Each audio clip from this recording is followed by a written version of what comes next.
नमस्कार दोस्तों, CTET preparation class में फिर से आपका एक बार स्वागत है। आज मैं आप लोगों के लिए जो वीडियो बना के लेके आई हूँ वो हिस्ट्री सब्जेक्ट से ही चैप्टर मैंने लिया है।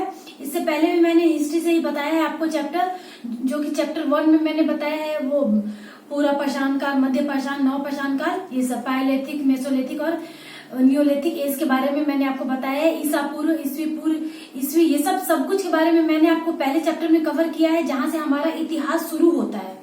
उसके बाद इतिहास शुरू होने के बाद हमारे टाइम ड्यूरेशन यानी काल के बाद, टाइम पीरियड्स के बाद हमारा जो पहला नगर बसता है वहां से हम स्टार्ट करेंगे, यानी अपने चैप्टर 2 से। तो जो हमारा पहला नगर बसता है वो कौन, उस नगर का क्या नाम है, उसकी विशेषताएं क्या है, उसकी खोज कब की गई, किसने की, ये सब कुछ के बारे में आज मैं आप लोगों को बताऊंगी, जो कि सीटेट एग्जाम में के लिए बहुत ही इम्पोर्टेंट है। और हिस्ट्री तो आप लोग जैसा कि हिस्ट्री तो लाइन वाइज लाइन लेके ही चला जाता है, जिस तरह से हमारा टाइम चलता है कि पहले क्या फिर उसके बाद क्या, तो इस तरह से ही चलने से बहुत ही आसानी से आप हिस्ट्री को के डेट, टाइम, ये सब कुछ याद कर सकते हो, उसको अपने माइंड में रिकॉर्ड रख सकते हो। तो हमारे फर्स्ट चैप्टर के बाद सेकेंड चैप्टर यानी जहां से हमारा पहला नगर जो हमारा बसा है वहां से हम स्टार्ट करेंगे। तो वो चैप्टर के बारे में आज मैं आप लोगों को बताने जा रही हूँ। और अगर आप लोगों ने मेरे चैनल को अभी तक सब्सक्राइब नहीं किया है तो उसको भी आप सब्सक्राइब कर लो और बेल आइकॉनिक बटन भी दबा दो, ताकि आप लोगों को जो भी मैं वीडियो लाइन टू लाइन से अपलोड करती जाऊं आप लोगों को सारे नोटिफिकेशन मिलते जाए और आप लोग एक भी चैप्टर आप लोगों का मिस ना हो पाए। तो अब इतना के बाद अब हम आते हैं अपने चैप्टर पे, जो कि मैं आप लोगों को आज बताने जा रही हूँ। तो आज मैं जो आप लोगों को बताने जा रही हूँ वो हमारा है सिंधु घाटी सभ्यता। चैप्टर का नाम है हमारा सिंधु घाटी सभ्यता, यानी जिसको हड़प्पा सभ्यता भी बोलते हैं। तो सिंधु घाटी सभ्यता, हड़प्पा सभ्यता इसका उचित नाम है। तो इसके बारे में हम स्टार्टिंग से जानना शुरू करते हैं कि सिंधु घाटी सभ्यता का जो टाइम ड्यूरेशन है, किस पीरियड से किस पीरियड तक वो माना गया था, किस पीरियड से किस पीरियड तक वो चला। तो हमारा 2500 से 1750 यानी 2500 से 1750 ईसा पूर्व यानी बीसी तक चला, इसका काल अवधि था हमारे हड़प्पा सभ्यता का। उसके बारे में बात करते हैं तो हड़प्पा सभ्यता भारतीय उपमहाद्वीप का सबसे पहला शहर या नगर आप बोल सकते हो, जो कि सिंधु नदी के किनारे आधुनिक पाकिस्तान में बसाया गया है। तो जो हमारी सिंधु सभ्यता थी वो हमारे आधुनिक पाकिस्तान में ही बसा हुआ था और वो सबसे हमारे महादेश का सबसे पहला नगर बसा। हमारे इतिहास के रिकॉर्ड में सबसे पहला नगर हमारा सिंधु घाटी सभ्यता, वहां से बसना अब शुरू हुआ। तो ये हमारा सिंधु घाटी सभ्यता का मेन पहला पॉइंट हुआ। दूसरा है कि हिमालय से निकलकर पाकिस्तान की ओर बहती है। क्या हिमालय से निकलकर पाकिस्तान की ओर बहती है हमारी सिंधु नदी, जिसके नाम पे सिंधु नदी हिमालय से निकलकर पाकिस्तान की ओर बहती है। और ये पाकिस्तान से में बहती है, इस वजह से हमारा जो हड़प्पा सभ्यता वो पाकिस्तान के किनारे बसा था और वहीं से सिंधु घाटी होके सिंधु नदी बहती थी, इसलिए उसके नाम पे भी इसको सिंधु सभ्यता या सिंधु घाटी की सभ्यता बोला जाता है। अब हम इसके आगे बात करेंगे। यहाँ पे मैंने कॉलम वाइज आप लोगों को डिवाइड कर दिया है, ताकि आप लोगों को मैं जो भी नोटिस करा रही हूँ, जो भी उसके बारे में बता रही हूँ, वो सब आप लोग के दिमाग में फिट होता जाए और आप लोग एग्जाम में सभी चीज का जो भी आपसे पूछा जाए इसके बारे में आप आंसर दे सकते हो। दूसरा है हमारा नाम यानी नामकरण। नामकरण में सिंधु घाटी सभ्यता को सिंधु सभ्यता भी बोला जाता है, हड़प्पा सभ्यता भी बोला जाता है, जो कि उसका उचित नाम है, मेन नाम है सिंधु घाटी सभ्यता और नील की सभ्यता। तो ये 4 नाम से भी बोला जाता है हड़प्पा सभ्यता को। उसके बाद हम आते हैं कि हड़प्पा सभ्यता का क्लू कैसे मिला, उसका खोज किसने किया, यानी उत्खनन बोल सकते हो कि उसका उत्खनन किसने किया, जिसके आधार पे हमें उसका प्रमाण मिला कि हाँ सिंधु घाटी सभ्यता भी थी और यहाँ बसी थी और इसका ये नाम है, उसकी जिस चीज के किनारे या जहां भी बसा है उसके हिसाब से उसका नाम रखा गया था। तो सबसे पहले चार्ल्स मेंसन ने उत्खनन किया था 1826 ईस्वी में। इससे पहले हम ये बोला जाता था कि हड़प्पा सभ्यता का जब खोज नहीं किया गया था, जब उसका कोई भी प्रमाण नहीं मिला था, तो तो हम अपने जो हमारा काल पीरियड, जो हमारा एज चला, उसके बाद हम ये समझते थे कि उसके बाद हमारा उत्तर वैदिक काल, यानी जो ऋग्वेद, यजुर्वेद, सामवेद, ये सब जो हमारा उत्तर वैदिक काल जो चला वो सब आ गया था। लेकिन इन्होंने ही, इनको जो भी खुदाई से या जो भी कुछ इनको सामग्री मिला उसके आधार पर इन्होंने कहा कि उससे भी पहले एक नगर बसा था, और उसी के आधार पर इन्होंने बोला कि हाँ, उससे भी पहले एक नगर बसा था, हमारे वैदिक काल से पहले भी। तो इनको हम नाम दे सकते हैं कि चार्ल्स मैनसन ने 1826 में क्लू दिया था कि इस तरह का कोई नगर बसा हुआ था, लेकिन नाम नहीं दिया था उन्होंने। और उसके बाद जो हमारा इम्पोर्टेंट है, ये बहुत इम्पोर्टेंट है, ये पूछा गया है और पूछा गया है हमारे सीटेट एग्जाम में कि दयाराम साहनी ने हड़प्पा सभ्यता का सबसे पहले उत्खनन किया, या फिर ऐसे बोल सकते हो हमारे भारत के दयाराम साहनी ने 1921 में हड़प्पा सभ्यता का उत्खनन किया। तो ये नाम बहुत ही इंपॉर्टेंट है, इसको याद रख लीजिएगा।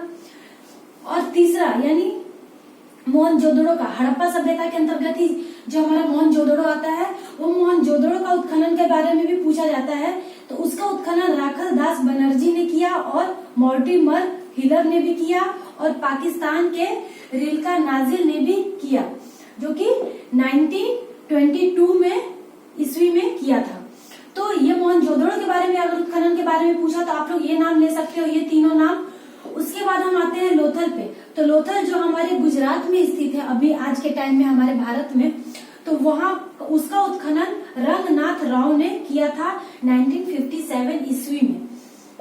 उसके बाद कालीबंगा की बात करें तो कालीबंगा का उत्खनन अमरनाथ घोष बी लाल ने 1953 ईस्वी में किया था। तो ये जो हमने 5 आप लोगों को हड़प्पा सभ्यता के अंतर्गत ये जो 5 जगह के नाम आते हैं, उसका उत्खनन के बारे में एग्जाम में पूछा जाता है। उत्खनन तो और भी बहुत सारी जगह का और भी लोगों ने किया उत्खनन, लेकिन वो सब बहुत ही इम्पोर्टेंट नहीं है और ज्यादा आप मेमोरी लेके नहीं चल पाते हो एग्जाम में। आप उतना ही कंटेंट्स पढ़ो, उतना ही पढ़ो जितना एग्जाम में आपको आ सकता है, जो इम्पोर्टेंट हो। अगर आप सभी पढ़ लोगे तो बहुत कंफ्यूज है, क्योंकि हमारा इतिहास बहुत लंबा है। तो मैं आप लोगों को ये जो 5 नाम मैंने जो आप लोगों को रिकॉर्ड कराया है यहाँ पे, ये 5 नाम आप लोग याद कर लेना कि इन जगहों का उत्खनन किसने और कब किया। उसके बाद आते हैं हम अपने हड़प्पा सभ्यता की विशेषताओं में। तो जो हमारा हड़प्पा सभ्यता की विशेषताएं, यानी हड़प्पा सभ्यता का जो उस टाइम का स्ट्रक्चर था, जो उसकी विशेषताएं थी, वो किस प्रकार की थी वो मैं आपको बताती हूँ। ये भी इम्पोर्टेंट है कि जो हमारा हड़प्पा सभ्यता था वो उसका पूरा नगर का 2 हिस्सा था, यानी पूरा नगर 2 हिस्सा में बटा हुआ था, पश्चिम भाग और पूर्वी भाग। तो जो पश्चिम भाग था वो छोटा था, लेकिन नगर दुर्ग कहा जाता है। यहाँ पे मैं इसको ब्रैकेट में लिख देती हूँ कि पश्चिम भाग को नगर दुर्ग कहा जाता था। तो ये भी क्वेश्चन में पूछा जाता है कि किस भाग को नगर दुर्ग बोला जाता था, तो आप लोग बोल सकते हो कि पश्चिम भाग को। लेकिन वो छोटा था फिर भी उसको नगर दुर्ग इसलिए बोला जाता था क्योंकि वो ऊपरी इलाकों पे था, वो थोड़ी ऊंचाई पे था, इसलिए उसको नगर दुर्ग बोला जाता था। और रक्षा कवच से घिरा हुआ था, यानी वहां पे कोई भी शत्रु जल्दी से आक्रमण नहीं कर पाते थे। उसके बाद हम पूर्वी हिस्सा की बात करेंगे। तो दूसरा जो हमारा भाग था वो पूर्वी हिस्सा था, बड़ा था लेकिन निचला नगर कहा जाता था, क्योंकि वो नीचे में वो स्थापित था और उसपे जल्दी से कोई भी आक्रमणकारी या दुश्मन हमला कर देते थे, क्योंकि वो निचले इलाके में था। तो यहाँ तक हमारा जो ये 3 है पॉइंट, ये क्लियर हुआ। इसमें से भी क्वेश्चन आ सकता है। तो ये नगर दुर्ग वाला क्वेश्चन बहुत ही आता है, ये इंपॉर्टेंट है, नगर दुर्ग के बारे में ही पूछा जाता है। तो हमारा इतना आप याद कर लेना। उसके बाद पूरा नगर रक्षा प्राचीन से घिरा था, यानी जो हड़प्पा सभ्यता था वो पूरा नगर रक्षा प्राचीन, यानी जो पक्की ईंटें थी ऐसे दीवार करके चारों तरफ से बाउंड्री किया गया था अपनी रक्षा करने के लिए। वहां के जो लोग होते थे अपनी रक्षा के लिए इस तरह से रक्षा कवच पक्की ईंटों से बना के रखते थे। और ये भी पूछ सकता है कि किन चीजों से रक्षा कवच घिरा हुआ था, तो आप ये वाला मेंशन कर सकते हो कि पक्की ईंट से। अब हम बात करते हैं कि उसकी आकृति कैसी थी। जो हमारे सिंधु घाटी सभ्यता की आकृति की बात करते हैं, यानी शेप की, तो हमारे भारत के मैप में भी, मैं आपको आगे मैप अभी बना के दिखाऊंगी, तो उस भारत के मैप में भी त्रिभुजाकार आकृति की थी। तो इस तरह से आप अगर उसकी आकृति के बारे में पूछे तो रेक्टेंगल, ट्रायंगल, इस तरह से करके ऑप्शन दे देते हैं, लेकिन आप लोग ये मेंशन कर लेना कि ये त्रिभुजाकार आकृति की थी। और इसका क्षेत्रफल अगर पूछे तो आप इतना बोल सकते हो कि 12,99,600 माइल्स स्क्वायर था। तो ये भी आप याद कर लो। ये भी जो भी मैंने आपको यहाँ पे नोट कराया है वो बहुत ही इंपॉर्टेंट है।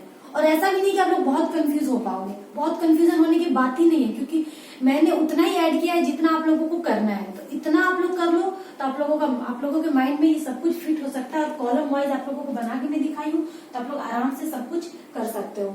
चलिए अब आगे मैं आप लोगों को बताऊंगी कि जो हड़प्पा सभ्यता एंड सिंधु घाटी सभ्यता में जैसे भी जो भी लोथर, कालीबंगा, ये सब जगहों पे किन किन चीजों का हमें साक्ष्य मिला है, वहां पे पशुपालन किस तरह का होता था, कृषि क्या होती थी, व्यापार किस तरह का होता था, तो मैं आप लोगों को अभी इसके नेक्स्ट में मैं आप लोगों को बताती हूँ।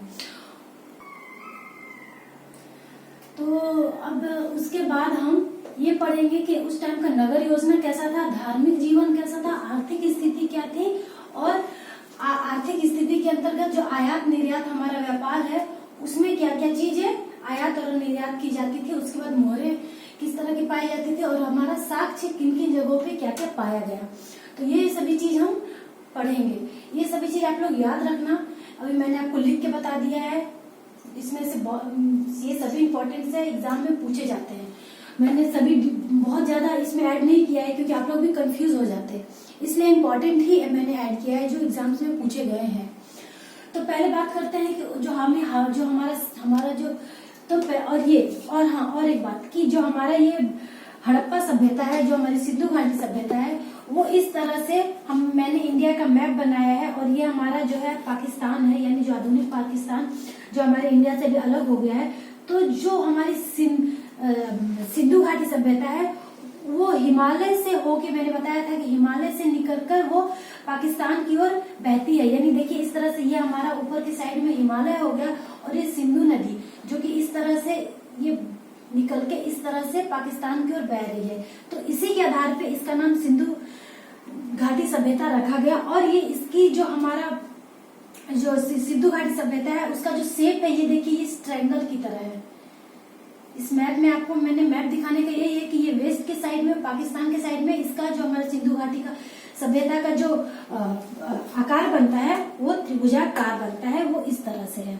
और कुछ भाग अभी भी हमारे इंडिया में सिंधु घाटी सभ्यता का शामिल है, और बाकी सब भाग अभी पाकिस्तान में जा चुका है। तो अब मैं आपको उस सिंधु घाटी सभ्यता का नगर योजना ये सब के बारे में लाइन बाय लाइन करके बता देती हूँ। नगर योजना की बात करेंगे तो सिंधु घाटी सभ्यता में आजकल की जो अभी का टाइम है उससे भी ज्यादा सफाई को महत्व दिया जाता था। तो उस टाइम पे क्या होता था कि सफाई को महत्व दिया जाता था। नालियां पत्थरों ईंटों से ढकी थी, यानी जो नालियां थी वो पत्थर और ईंटों से ढकी रहती थी, और हर घर में एक स्नानाघर होता था, और वो स्नानाघर जो होता था उसका एक अलग साइड से नाली बन के मेन मेंटल में जाके गिरता था, और वो ईंटों और पत्थर से ढकी होती थी। तो वो सफाई के मामले में बहुत ही अलर्ट रहते थे। हम बोल सकते हैं कि आजकल के सफाई से भी ज्यादा। अब हम बात करेंगे दूसरे पॉइंट की, तो प्रयोग क्या करते थे। जो मैंने बताया था कि सारा नगर जो था सिंधु सभ्यता का वो एक रक्षा कवच से घिरा हुआ था, ईंटों से, या जो घर या मकान बनते थे। तो उसके बारे में हम बात कर रहे हैं कि जो ईंट और मकान जो हम उस टाइम मकान बनाने के लिए यूज करते थे, वो बाउंड्री को बनाने के लिए, दीवारों को बनाने के लिए किन किन चीजों का यूज करते थे, कैसे उसको बनाते थे। तो उस टाइम पे जो प्रयोग होता था ईंटों का होता था, मोटार का होता था, कभी कभी चूना और जिप्सम का प्रयोग भी कर लेते थे। और हमारा जो तीसरा पॉइंट है वो देखिए, मिट्टी का गाढ़ा घोल तथा जिप्सम का यूज जुड़ाई के लिए करते थे, यानी दीवार बनाने के लिए मिट्टी का गाढ़ा घोल भी लेते थे, और जिप्सम का भी उसको 1 by 1 स्टैंड करने के लिए जिप्सम का भी यूज करते थे। और ईंटों का और पत्थरों का तो यूज करते ही थे उसको जुड़ाई करने के लिए। अब हम बात करते हैं कि उसका जो सिंधु घाटी सभ्यता में जो घर होते थे उनकी क्या खासियत होती थी। तो वो 2 मंजिले घर के होते थे, यानी 2nd फ्लोर तक होते थे, 2 मंजिला घर होते थे, और जो दरवाजा होते थे वो बीच में ना होकर किनारे में होती थी। और ये मैंने यहाँ बता दिया है कि दरवाजे किनारे में होते थे और 2 मंजिले घर होते थे, जो मैंने अभी आप लोगों को बताया। और बात करेंगे सड़कों की, तो सड़कों का बनावट कैसा था। तो सड़कों का बनावट हमारा जो था वो एकदम समकोण पे था, यानी 90 डिग्री पे करके था, ऐसे ऐसे करके एकदम समकोण की तरह था। तो सड़कों की और जो सड़कें होती थी वो कच्चे होती थी और 90 डिग्री समकोण पर काटती थी। पक्की सड़कें भी होती थी, कभी कोई कच्ची सड़कें भी होती थी और पक्की सड़कें दोनों तरह की होती थी। और मेंटोल की बात करें तो मेंटोल की जो कि हर घर में स्नानाघर, नाली, ये सब जो हमारा स्नानाघर होता था, जो हमारा सब जो स्नानाघर होता था वो उससे होके वो डायरेक्ट नालियां जो जाती थी वो मेंटोल जो ढका होता था डायरेक्ट उसमें जाके गिरती थी, तो उसी को हम मेंटोल बोलते थे। मकान, स्नानाघर, कुआं, नालियां का प्रबंध था उस टाइम पे। निकासी के लिए उस टाइम पे ये सब का प्रबंध होता था और निकासी के लिए मेंटोल बने होते थे, यानी उसके बहाव के लिए, उस गंदगी को गिरने के लिए, पानी को गिरने के लिए। और जो नालियां, कुआं, ये सब का बनावट होता था वो हल्की ढलान होती थी, ढलान टाइप की होती थी, ताकि पानी का बहाव जल्दी से चला जाए। अब हम बात करेंगे उनके धार्मिक जीवन के बारे में। तो मानव, पशु तथा वृक्ष तीनों रूपों में उपवास करते थे, यानी तीनों की वो पूजा करते थे। मानव, पशु और वृक्ष तीनों का उस टाइम पे उपासना की जाती थी। और अब मोहनजोदड़ो से प्राप्त एक सिर पर 3 मुख वाला एक पुरुष ध्यान की मुद्रा में बैठा, उसके सिर पर 3 सिर, उसके दाईं ओर और बाईं ओर जानवर भी थे। हमारे मोहनजोदड़ो में एक सिर पे यानी एक पत्थर पे एक 3, तो ये हमारा जो मोहनजोदड़ो का खासियत है कि उसमें एक सील पर एक पत्थर पे 3 मुख वाला पुरुष को पाया गया था, जो कि ध्यान की मुद्रा में बैठा है और उसके सिर पर 3 सिंह है और दाईं और बाईं ओर जानवर भी थे। इसे पशुपति शिव का रूप भी माना जाता है। यहाँ पे का मैं मार्कर थोड़ा कम लाइट हो गया है। इसे पशुपति शिव का रूप भी माना जाता है। जो जानवर थे वो एग्जाम में नहीं पूछा जाता है कि दाईं ओर कौन से जानवर थे और बाईं ओर कौन से जानवर थे, इतना वो कभी एग्जाम में पूछा नहीं गया है, तो इसीलिए मैंने यहाँ पे मेंशन नहीं किया है। आपको उतना ही याद रखना है जितनी जरूरत हो, ज्यादा याद रख के भी कंफ्यूजन नहीं करना है। अब हमारा जो तीसरा है कि शव को यानी उनका दाह संस्कार जो होता था, दाह संस्कार यानी आजकल के टाइम पे भी जो हम दाह संस्कार होता है, तो उस टाइम का क्या कल्चर था, अगर इंसान मर जाते थे तो उनको उनका दाह संस्कार कैसे किया जाता था, तो उनके बारे में मैं बता रही हूँ कि शव को मिट्टी में दफना देते थे या फिर जला देते थे, या फिर पशुओं को उनके शव को खिला के, ठीक है, पशुओं को उनके शव को खिला के जो उनका शेष बचता था शरीर का उसको दफना देते थे।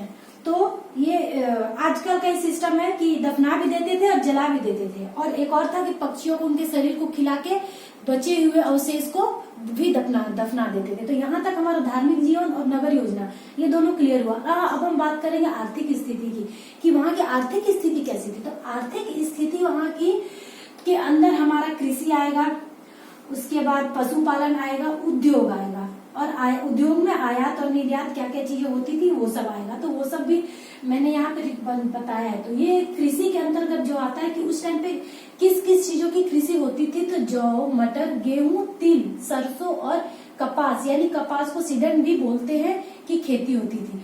तो ये जो कपास की अगर हम बात करते हैं तो कपास की खेती, ऐसा हम मानते हैं कि कपास की खेती सबसे पहले सिंधु घाटी सभ्यता से ही शुरू हुई थी। तो यहाँ पे ये बहुत इंपॉर्टेंट है कि कपास की खेती, और वहाँ का जो इम्पोर्टेंट जो महत्वपूर्ण कृषि होती थी वो कपास की खेती होती थी। तो कपास की खेती सबसे पहले सिंधु घाटी सभ्यता से ही प्रारंभ हुई है। अब बात करेंगे कि नहर, मतलब कृषि में नहर, उर्वरकों का उपयोग नहीं मिला है। इसका साक्ष्य हमें नहीं मिला है कि नहर होते थे या फिर खादों का यूज होता था कृषि के लिए, इसका कोई साक्ष्य नहीं पाया गया है। और अब हम बात करेंगे कि जो हमारा कृषि से रिलेटेड है, तो चावल भी हमारा कृषि से ही आता है, तो वो कहाँ पाया गया, उसका साक्ष्य कहाँ मिला खेती होने का। तो जो चावल है हमारा यहाँ पे, ये मैं हाईलाइट करती हूँ आप लोगों को, चावल है वो लोथल एवं रंगपुर से मिला है, यानी लोथल में एवं रंगपुर से मिला है चावल में कृषि होने का। अब हम आगे की बात करते हैं कि आटा पीसने की चक्की लोथल में पाया गया है, यानी लोथल यानी अपने गुजरात से पाया गया है, ठीक है। तो आटा पीसने की चक्की, चावल की खेती लोथल एवं रंगपुर में। और पशुपालन में क्या क्या होता था वहां पे, ये देखिए पशुपालन है हमारा, तो बैल, गाय, बकरी, भेड़, कुत्ते, गधे और खच्चर, ये इन सभी चीजों का पशुपालन उस टाइम पे शुरू हो चुका था। जैसा कि मैंने बताया है कि जो हमारा टाइम पीरियड है उसमें कुत्ते को पालने लगे थे। पहला पालतू जानवर हमारा कुत्ता ही था हमारे इतिहास में का रिकॉर्ड में। तो ये पशुपालन हमारा के अंतर्गत ये आते थे। अब हम बात करते हैं उद्योग की, यानी उस टाइम पे उद्योग भी होने लगा था, यानी आयात और निर्यात दोनों ही होने लगे थे। तो आयात और निर्यात यहाँ मैं बताती हूँ कि उद्योग में तांबा खेतड़ी की खदानों से लिया जाता था, यानी जो तांबा है वो खेतड़ी की खदानों से लिया जाता था। और पत्थर यानी लार्ज वर्थ एक पत्थर है, एवं चांदी सोना अफगानिस्तान से बहुमूल्य पत्थर क्या होते थे, मंगाए जाते थे। ठीक है, तो जो हमारा लाजवर्थ एवं चांदी और सोना है वो अफगानिस्तान से बहुमूल्य पत्थर, यानी बहुमूल्य पत्थर तो हम राजवर्थ को बोल सकते हैं। तो ये इतना हमारा यहाँ से मंगवाया जाता था, यानी अफगानिस्तान से। अब हम तीसरे पॉइंट की बात करेंगे आयात निर्यात के अंतर्गत। तो हरिता सम फिरोजा टीन सीसा और चांदी ईरान से मंगाया जाता था। ये बहुत ही इम्पोर्टेंट है कि हमारा जो चांदी है वो कहाँ से उस टाइम से मंगाया जाता था। तो उस टाइम से हमारा जो चांदी है वो ईरान से मंगाया जाता था। टीन और सीसा भी, ये इम्पोर्टेंट है, ये आता है क्वेश्चन। टीन सीसा और चांदी ईरान से मंगाया जाता था। अब निर्यात की बात करते हैं। तो सूती कपड़ा, इमारती लकड़ी, मसाले, हाथी दांत, पशु पक्षी, सोना कर्नाटक वहां का मुख्य व्यापारिक केंद्र था, यानी सोना चांदी, पशु पक्षी, हाथी दांत ये सब कर्नाटक से भेजे जाते थे दूसरे देशों में। अब मुख्य व्यापारिक केंद्र दिलमुन, यानी जो वहां का जहां से व्यापार किया जाता था वहां पे एक केंद्र था, उसका नाम था दिलमुन, यानी वो मुख्य व्यापारिक केंद्र वहां पे माना जाता था। ऑलमोस्ट वहां पे सभी व्यापार होते थे वहां से, उस केंद्र से। अब हम बात करेंगे राजस्थान से। तो ये बहुत ही इंपॉर्टेंट है। राजस्थान से तांबा पश्चिमी एशियाई देश ओमाना, यानी और तांबा टीन ईरान अफगानिस्तान से भेजा जाता था। तो जो हमारा है राजस्थान का जो तांबा है हमारा ये देखिए इस तरह से बताती हूँ। जो हमारा राजस्थान का तांबा है वो हमारे इस कंट्रीज में भेजे जाते थे, यानी पश्चिमी एशियाई देश उसके अंतर्गत आता है ओमाना। हमारा तांबा ओमाना में भेजा जाता है। तांबा और टीन भी ईरान अफगानिस्तान से भेजा जाता था, यानी उसमें भेजा जाता था। अब हम बात करेंगे मुहरे की, यानी मुहर किस तरह के मुहर होते थे। तो पत्थर की मुहरें होती थी, मिट्टी के बर्तन, सुराही, ये सब पाए गए, ये सब मुहर के अंदर ही आते हैं। तो उस टाइम पे मिट्टी के बर्तन का भी साक्ष्य पाया गया है, सुराही और पत्थर की मुहरें होती थी।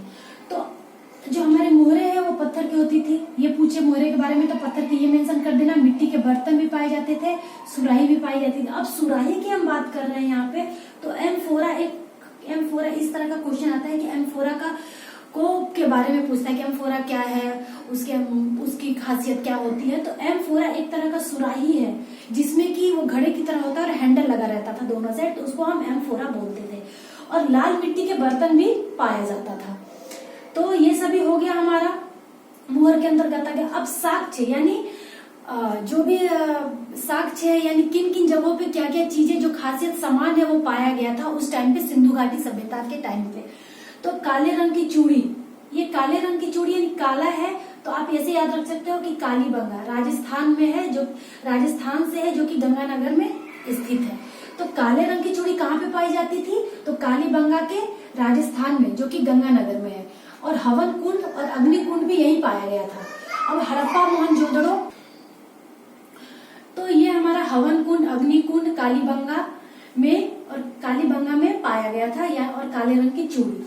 तो ये हमारा इम्पोर्टेंट है, ये हमारा जगह का नाम है, ये भी इम्पोर्टेंट है। हड़प्पा में और मोहनजोदड़ो में और लोथल में बड़े बड़े भंडार गृह भी मिले थे, यानी ये हमारा हड़प्पा में, मोहनजोदड़ो में और लोथल में ये हमारा क्या है, यहाँ पे बड़े बड़े भंडार गृह मिले थे, यानी जैसे अन्नागार और भी बहुत तरह के स्नानागार, ये सब हमारे इन जगहों पे पाए गए थे। तो इन जगहों पे जो भी चीज पाई गई, जो भी इम्पोर्टेंट है वो मैंने आपको बता दिया। ये कालीबंगा का जो काले रंग की चूड़ी है ये पूछा जाता है। लाल रंग की मिट्टी के बारे में भी पूछा जाता है कि जो लोथल में पाया गया था, ये सब पूछा जाता है। तो इस तरह से आप इसको ये सब खासियत आप सिंधु घाटी में बता सकते हो। और आपको जितनी भी सिंधु घाटी सभ्यता के बारे में आपको जानना चाहिए सीटेट एग्जाम क्वालिफाई करने के लिए, वो सब कुछ मैंने कंटेंट आपको यहाँ पे दे दिए हैं। इसके अलावा आपको कुछ भी नहीं पढ़ना है। इतिहास तो मैं पहले ही बोल चुकी हूँ कि बहुत ही विस्तार में है, तो आपको एग्जाम क्वालिफाई करने के लिए बहुत एग्जाम के अकॉर्डिंग, यानी आप किस तरह का एग्जाम दे रहे हो, तो सीटेट में बहुत ज्यादा विस्तार में भी जाओगे तो कंफ्यूज करोगे, इसलिए आप उतना ही पढ़ो जितना इंपॉर्टेंट है, और ये भी काफी है, आप इतना याद रख लो, आप एग्जाम में जो भी क्वेश्चन आएगा आप कैच कर लोगे। तो अब ये जानने के बाद मैं अब नेक्स्ट वीडियो फिर से आप लोगों के लिए लेके आऊंगी, शायद मैं सिविक्स से लेके आऊं, अभी मैं डिसाइड नहीं की हूँ कि मैं किसी से लेके आऊंगी, लेकिन मैं सिविक्स से ही लेके आना चाह रही हूँ, ताकि आप लोगों का सिविक्स भी साथ में होते जाए। और इससे पहले भी मैं हिस्ट्री के चैप्टर 1 बता दी हूँ, ये मेरा चैप्टर 2 है, और ज्योग्राफी के भी 2 चैप्टर में बता दी हूँ, रोटेशन, रिवोल्यूशन एंड लैटिट्यूड और लॉन्गिट्यूड, ये दोनों बता दी हूँ। उसमें न्यूमेरिकल जो बताया है वो बहुत ही ध्यान रखिएगा, और बाकी मैं प्रीवियस क्वेश्चन भी सॉल्व कराई हूँ 2019 के 8 दिसंबर 2019 के। तो ये सभी चीज मेरा वीडियो आप लोग देखते रहिए, लाइन वाइज लाइन, आपको बहुत ही गाइडेंस मिलेगा।